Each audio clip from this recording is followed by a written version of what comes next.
अस्सलाम वालेकुम जी। मेरा नाम अब्दुल वहीद है और मैं पीएचडी पे अक्सर वीडियोस वगैरह बनाता हूँ। पहले ये एक नई वीडियो है आज, जो कि थोड़ी सी, क्योंकि काफ़ी सारे दोस्त मुझसे जो है वो वर्क के हवाले से पूछते हैं और मुझे मोस्टली वर्क वीज़ा के हवाले से इतना आइडिया नहीं होता। और ये गुलफाम भाई हैं, भाई गुल्लू विला के नाम से इनका चैनल भी है, जो कि काफ़ी माशाल्लाह फेमस भी है। पाकिस्तान में बहुत सारे लोग देखते हैं। तो मेरी खुशकिस्मती है कि आज माशाल्लाह गुलफाम भाई मेरे साथ हैं और मैंने इनसे रिक्वेस्ट की है कि ये काइंडली हमें थोड़ा सा जो वर्क वीज़ा है उसके हवाले से कुछ इन्फॉर्म करें, क्योंकि बहुत सारे लोग पाकिस्तान के जो इकोनॉमिकली जो कंडीशन है वो भी इतनी अच्छी नहीं है और लोग चाहते हैं कि वो मुल्क से बाहर जाएं, जा भी रहे हैं, लेकिन यूरोप में उतना आसान नहीं है। तो पहले तो गुलफाम भाई बहुत शुक्रिया आपका, आपने टाइम दिया। बहुत शुक्रिया जी आपका, थैंक यू जी। आप इतनी दूर से आए हैं और बड़ा अच्छा लग रहा है जी आपसे मिल के जी। Thank you very much, thank you. अच्छा, सवाल तो करोगे? जी जी। अच्छा, ये बताएं कि थोड़ा पॉज ले लो, तक एडिटर है। अच्छा अच्छा, ठीक है। अच्छा गुलफाम भाई, ये बताएं कि जो वर्क वीज़ा है पाकिस्तान से लीगली, मैं डंकी वगैरह को तो मैं प्रमोट नहीं करता, ना ही मुझे ये लगता है कि ये सही है, क्योंकि ये बहुत ख़तरनाक काम भी है और इतना आसान भी है। बहुत सारे लोग बेचारे अपनी जान से हाथ धो बैठते हैं। तो लीगल कौन सा तरीका है कि जिससे एक बंदा यहाँ पे वर्क वीज़ा पे जो है वो इटली आ सकता है? तो इस हवाले से आप काइंडली, बहुत सारे लोग मुझसे ये सवाल जो है वो पूछते हैं, तो आप इसको बड़ा बेहतर बता सकते हैं, क्योंकि आप यहाँ पे एज ए वर्कर काम कर रहे हैं और आप 7-8 साल से यहाँ रह भी रहे हैं। तो आई होप कि इंशाल्लाह आप बहुत इसका जो है ना वो बेहतरीन जवाब दे सकते हैं। जी वहीद भाई, ये मुझसे भी बड़े सवाल पूछे जाते हैं कि बंदा लीगल जो है वर्क वीज़े पे किस तरह आ सकता है। देखें, इटली इस लिहाज से बड़ा ज़बरदस्त है कि वो तकरीबन हर साल ही ना वर्क वीज़े ओपन करता है। जी जी। अब जिसमें पाकिस्तान का भी हर साल नाम होता है, इंडिया, बांग्लादेश, श्रीलंका। ये एक कोटा सिस्टम है। अभी मार्च की मेरे ख्याल में आज 12 तारीख है और 18 से शुरू हो रहा है क्लिक डेट। 18, 21 और 25 ये सीजनल वीज़े ओपन हो रहे हैं। अभी तो वैसे मैं आपको सही बताऊं, अभी तो टाइम निकल गया है। ये 3, 4, 5 दिन रह गए हैं, ये टाइम निकल गया है। पर हर साल ही इटली जो है वो सीजनल वीज़े ओपन करता है, जिसमें सीजनल और नॉन सीजनल दोनों ही ना।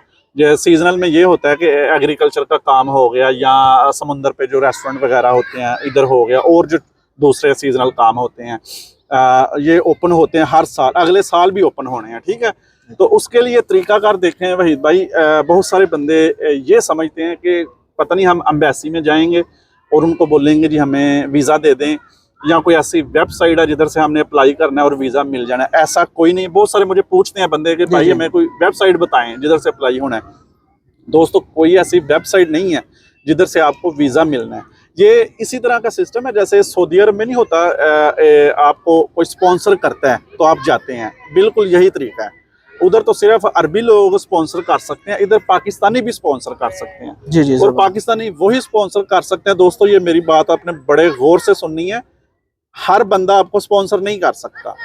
जिसके रिलेटेड इमिग्रेशन ओपन हुई है, जिस काम के रिलेटेड, अगर उस बंदे का, चाहे वो किसी भी कंट्री का है, अगर उसका अपना कारोबार है और उसके पास पीआर है, फिर वो अप्लाई करवा सकता है आपके लिए। उसमें फिर आगे जाके कुछ कंडीशन है, पर मिनिमम ये चीज़ें हो तो अप्लाई करें। बहुत सारे बंदे ना अपने पाकिस्तान, मुझे ये भी कमेंट्स आते हैं, यार हमारे दोस्त है, भाई है, वो हमारे लिए अप्लाई नहीं कर रहा। जी जी। वो अगर उसको बोलते हैं, वो कहते हैं यार वो सीधा बता देते हैं यार मैं अप्लाई नहीं कर सकता, डिटेल नहीं ना बताते। जी जी। तो वो बंदा अगला समझता है यार ये चाहता नहीं है हमें बुलाना। तो पहले तो ये चीज़ें देखें, अगर है फिर उसको बोलें। अगर नहीं है इसके लिए तो फिर आप उसको ये बोल सकते हैं कि यार इमिग्रेशन ओपन हुई है, तुम किसी इटालियन से या किसी ऐसे बंदे से बात करो जो मुझे स्पॉन्सर कर दे। उसमें वो पैसे भी ले सकते हैं आपसे। वैसे तो इतने पैसे नहीं लगते इसमें, तकरीबन समझ लें कि अगर आपको कोई फ्री में देता है, सारा कुछ कर देता है। तो इटली में मैंने इस पे वैसे डिटेल से वीडियो बनाई है, अभी मैं बात करूंगा तो लंबी हो जानी है। जी जी। तकरीबन 600-700 यूरो इधर का खर्चा है। उसके अलावा जो लाखों में लेते हैं वो फिर एजेंट अपने पैसे कमाते हैं, सीधी बात है। वैसे इतना खर्चा आता नहीं है और ना ही पाकिस्तान में इतना खर्चा, एम्बेसी की फ़ीस है नॉर्मल सी है, पर एजेंट है जो उन्होंने अपना एक सिस्टम बनाया हुआ है। अगर आपको कोई हामी भर लेता है, यार मैं जी स्पॉन्सर ले देता हूँ या मैं कर देता हूँ, तो फिर नॉर्मल सा खर्चा आता है। अगर वो पैसे कमा रहा है एक्स्ट्रा आपसे, तो वो एक अलहदा बात है। वो आपके लिए वो ऐसा बंदा ढूंढ सकता है, कोई इटालियन हो या कोई और हो, जो आपको स्पॉन्सर कर दे। फिर वो जो नुल्ला उस्ता निकल आता है ना, जी जी, नुल्ला उस्ता निकलता है। नुल्ला उस्ता जनाब पाकिस्तान में जाता है, पाकिस्तान में अपॉइंटमेंट लेनी पड़ती है और अपॉइंटमेंट लेके तो फिर आपका इंटरव्यू होता है, छोटा सा एक इंटरव्यू होता है। वो इंटरव्यू में नॉर्मल सी चीज़ें पूछते हैं कि किधर जा रहे हो, क्या काम करना है, किधर रहना है तुमने, ये थोड़ा सा बंदा रट लेता है चीज़ें। मालिक का नाम पूछ लेंगे, गली का नाम पूछ लेंगे, और ये अपनी मादरी लैंग्वेज में होता है। कोई इटालियन आना ज़रूरी नहीं है। बंदे ये भी पूछते हैं कि हमने इधर आना है, क्या इटालियन लैंग्वेज का सर्टिफिकेट या लैंग्वेज ज़रूरी है? कोई ज़रूरी नहीं है। 9 महीने पे एक बंदा आ रहा है तो लैंग्वेज तो कोई ज़रूरी नहीं है लैंग्वेज। और ना ही इंटरव्यू में इटालियन में आपने या इंग्लिश में इंटरव्यू देना, जिसमें आप आराम से बोल सकते हैं, पंजाबी है, उर्दू है, या इंग्लिश आपकी अच्छी है या इटालियन आपको आती है, आप दे सकते हैं। तो वैसे तो वहीद भाई देखें, आजकल लोग दोस्त बताते हैं जो वीडियोस देखते हैं कि एजेंट जो हैं वो 40-50 लाख रुपए भी मांगते हैं। बिल्कुल ऐसा ही है। तो बंदे पूछते हैं ना, यार लेना चाहिए कि नहीं, वीज़ा लेना चाहिए? यार देखें, अगर आप पैसे इतने अफोर्ड कर सकते हैं तो ये आप पे डिपेंड करता है। पर मैं आपको इतना बता दूं कि आप एक 9 महीने में अगर आएंगे ना, तो आप कभी भी 40-50 लाख रुपए पूरा नहीं कर सकेंगे। ये रियलिटी है, नहीं होते पूरे एग्रीकल्चर के काम में। इस पे मैंने तफसील से वीडियोस बनाई हुई हैं कि क्या सिस्टम इधर होता है, रीन्यू किस तरह होता है। बड़े एजेंट जो है ना, रीन्यू के बारे में वहीद भाई नहीं बताते। रीन्यू वीजा करवाने का बड़ा मसला है, उसमें भी पैसे लगते हैं। सही है, यानी वो आपको दोबारा कॉन्ट्रैक्ट लेना पड़ेगा और फिर आपको दोबारा, बिल्कुल दोबारा। अगर कॉन्ट्रैक्ट नहीं लेंगे तो फिर आप इलीगल हो जाएंगे। बिल्कुल ऐसे ही। और इलीगल जो है फिर वो ऐसा ही है जैसे कोई डंकी लगा के आया हुआ या फिर विजिट पे आके तो उसने असाइलम करवा लिया। असाइलम करवाना पड़ता है। और दूसरी बात यह है कि जो वर्क वीजे पे आता है वो अपनी फैमिली को बुला सकता है। ये भी सवाल आता है ना, अब बुला तब सकता है जब उसकी आमदन जो है वो, अगर उसने सिर्फ अपनी एक वाइफ को बुलाना है तो उसकी आमदन तकरीबन 9,500 से 9,500 साल की हो। मतलब वो 1 साल बाद बुला सकता है, जब उसकी आमदन इतनी बन जाए। ये नहीं कि आते सारी वो अप्लाई नहीं कर सकेगा। जब 1 साल वो काम कर लेता है, उसके बाद अपना वीजा रीन्यू करवा लेता है, करवाना पड़ेगा। और उसकी आमदन है 9,000, एक बंदे के लिए 9,500 साढ़े 9,000 कर लें। और अगर एक बच्चा साथ 2,500 से 3,000 वो बन के, जितने बच्चे हैं उसमें 2,500 3,000 कर लें, खुला ना ऐड करते जाएं। तो वर्क वीजे वाला अपनी फैमिली को भी बुला सकता है, सारा कुछ हो जाता है। नेशनैलिटी हर चीज मिल जाती है। ये भी बड़ा आता है ना कि नेशनैलिटी यहाँ मिलता है, सारा कुछ हो जाता है।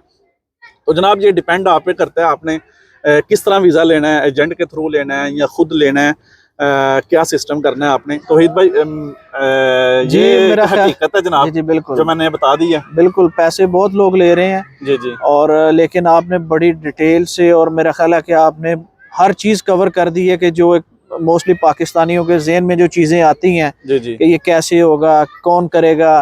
तो ये बेसिकली यही है कि यहाँ से आपको स्पॉन्सर चाहिए। बिल्कुल, और स्पॉन्सर आपको वही बंदा कर सकता है जो यहाँ का या तो नेशनल है या एक बंदे के पास यहाँ पे परमानेंट रेजिडेंस है। ठीक है जी, तो वो कर सकते हैं। और उसके साथ उसका अपना कारोबार भी हो। बिल्कुल, मतलब कारोबार हो कि उसने शो करना है कि मैं बंदा बुला रहा हूँ और इतने पैसे मैं सालाना इसको दूंगा और ये मेरी जरूरत है। ठीक है, वो उसने शो करना होता है। और बिजनेसमैन भी होना चाहिए। अब मतलब मैं स्टूडेंट हूँ तो मैं किसी को स्पॉन्सर नहीं कर सकता। ठीक है जी, फैमिली के अलावा मैं किसी को स्पॉन्सर नहीं कर सकता। तो अगर कोई बंदा यहाँ पे बिजनेसमैन है वो कर सकता है। तो बाकी बड़ा बेहतरीन आपने सारी चीज़ें बता दी हैं। तो गुलफाम भाई बहुत शुक्रिया आपके टाइम का। आपका शुक्रिया जी जनाब, बहुत मेहरबानी जनाब, थैंक यू वेरी मच। बहुत शुक्रिया जी, थैंक यू जी। और मैं गुलफाम भाई का जो यूट्यूब का लिंक है, फेसबुक का, वो मैं शेयर कर दूंगा, उसको भी ज़रूर लाइक करें। बहुत इन्फॉर्मेटिव वीडियोस हैं काफ़ी सारी चीज़ों के हवाले से, इटली में वर्क के हवाले से, स्टूडेंट्स के हवाले से भी इनकी वीडियोस हैं। मेरे अलावा भी कुछ स्टूडेंट्स ने इंटरव्यूज़ किए हैं, इन्होंने किए हैं, तो वो भी वीडियोस मौजूद हैं। और मेरा ख्याल है ड्राइविंग के हवाले से मुझे अब जो याद आ रही है, यूरोप के विज़िट के हवाले से, तो काफ़ी सारी वीडियोज़ हैं। मैं खुद बल्कि गुलफाम भाई का पाकिस्तान से फ़ैन था, मैं वहाँ पर इनकी बड़ी वीडियोज़ देखता था। तो माशाल्लाह बड़ी खुशी होती है। थैंक यू वेरी मच जी। बहुत शुक्रिया। अल्लाह हाफिज़। Thank you very much. Okay जी दोस्तों जी, अल्लाह हाफिज़।